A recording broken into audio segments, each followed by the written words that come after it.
Bon, cette fois, on va démarrer tout de suite avec un message de mon sponsor. Wow, calme-toi mec, t'as pas de sponsor, ton sponsor c'est moi et j'en ai marre que tous les mois tu me vides. Alors maintenant, tu vas te calmer et arrêter d'acheter plein de conneries. Bon, suite à cette petite blague, on se retrouve juste après mon intro.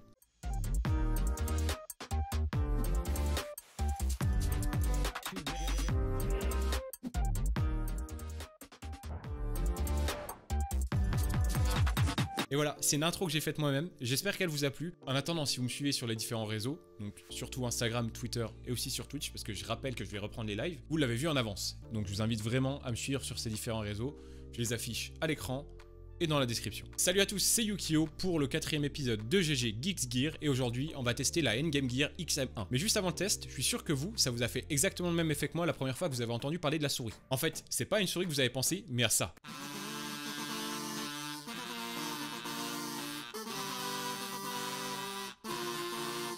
Bon, bref, j'arrête mes conneries, c'est parti. Allez, je vous fais pas attendre, on démarre avec l'unboxing de la souris. Et je l'ai tourné il y a une semaine. Je suis pas habitué à l'exercice de l'unboxing, donc ça sera peut-être pas top. En tout cas, si vous avez envie d'en revoir sur ma chaîne, je vous laisse le dire dans les commentaires. Ah oui, et j'ai oublié d'enregistrer la voix lors de l'unboxing, donc on va dire que je vais faire une voix off qui va commenter un peu l'unboxing. On va profiter aussi de l'unboxing pour vous déballer les specs de la souris.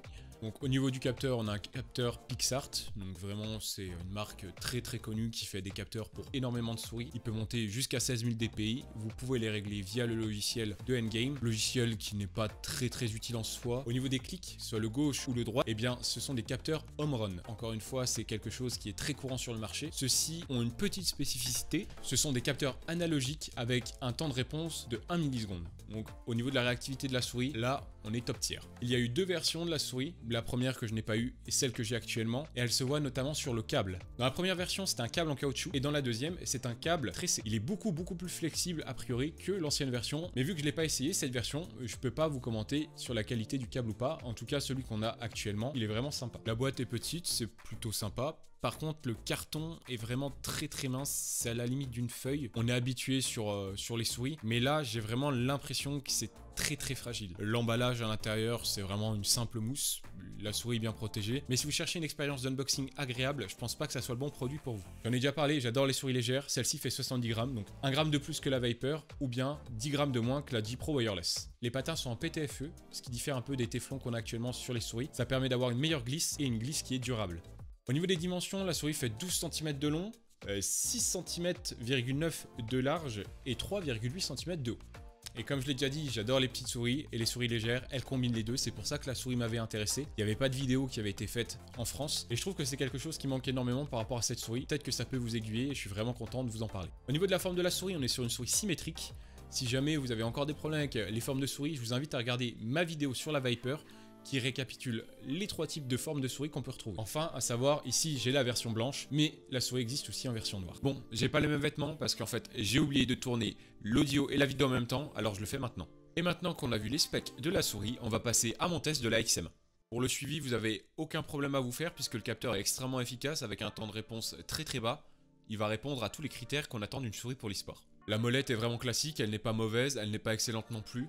Le seul reproche que je pourrais peut-être un petit peu lui faire, c'est qu'elle est vraiment très petite. Vous avez parlé des patins en PTFE, eh bien elles sont vraiment meilleures que ce qu'on peut trouver sur les autres souris du marché actuellement. Et elles offrent une glisse agréable, rapide et précise. Je sais pas si vous vous souvenez, mais quand je parlais de la Viper, je vous disais que les boutons latéraux me plaisaient pas trop. Là, c'est tout le contraire sur la XM1, ils me plaisent énormément. Je trouve qu'ils sont vraiment super bien placés, il y a un super feeling, et en plus de ça, ils sont assez gros, donc c'est vraiment l'idéal pour moi. Au niveau du design, ça plaira pas forcément à tout le monde, mais moi c'est quelque chose que je dois avouer que j'aime bien. J'aime bien quand il y a des LED et aussi quand il n'y en a pas. Là, il n'y en a pas puisque la souris elle se concentre uniquement sur les performances. Et les seules lumières que vous allez retrouver, ça sera sous la souris pour vous afficher le profil de DPI sur lequel vous êtes. Le câble est vraiment très léger, très flexible, ce qui est un bon point en soi. Le problème qu'il y a, c'est que ça l'est peut-être un peu trop. Et c'est un peu comme le problème qu'il y avait eu sur la Glorious Modelo avec le premier emballage qui avait abîmé le câble et le câble était beaucoup trop tordu. Je pense qu'on a eu un souci à peu près similaire. Là, le câble, il est un peu trop courbé sur l'avant de la souris et du coup, il se plie beaucoup trop facilement. Mais pour le moment, le problème que j'ai, c'est que même si ce câble, il est sur un dirige câble, lorsque je tire sur la souris, le câble peut revenir sous la souris et du coup appuyer dessus si je la lève un peu trop. Ce qui est extrêmement gênant lors des sessions de jeu. Maintenant, au niveau de la matière. Alors, c'est la première souris blanche que j'ai. Elle n'a pas de tache visible. Par contre, le problème qu'il y a, c'est que la matière adhère énormément. Ce qui est très bien lorsqu'on a une fingertip grip. Mais vu que cette saleté, elle n'est pas visuelle, je peux vous assurer que physiquement, vous la sentirez sous vos doigts et ça peut être gênant. J'ai jamais autant nettoyé une souris de ma vie. Donc je pense qu'on peut dire qu'au niveau de la matière et de l'accroche, c'est un bon point et un mauvais point en même temps selon votre profil. Je vais pas passer sur la dimension de la souris, mais elle est petite et fine, surtout au milieu.